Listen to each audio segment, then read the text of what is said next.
And the same thing happened to us, nga kita pon makasuway tag mga kalisang sa kalibutan, na ang Ginoo nga mo tabang ka nato. Amen? No? Kaya nga naman, anak na ta sa Ginoo, di ka niya pasagdan. Amen?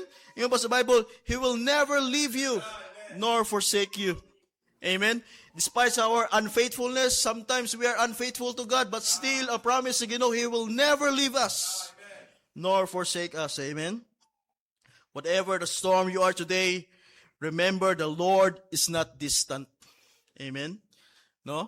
Na makay bagyo nga giyatubang nimo karon, remember that the Lord is not distant. Amen? No, He is in you. Naa siya sa imuhang barko. Amen? Look at in Joshua 1 verse 9 please. Joshua 1 verse 9. Usa ni kasaad sa Ginoo sa atua, isip nga usa ka anak sa Ginoo. Amen? Joshua 1 verse 9, the Bible says, "Have I not commanded thee?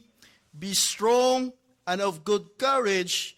Be not afraid, neither be thou dismayed."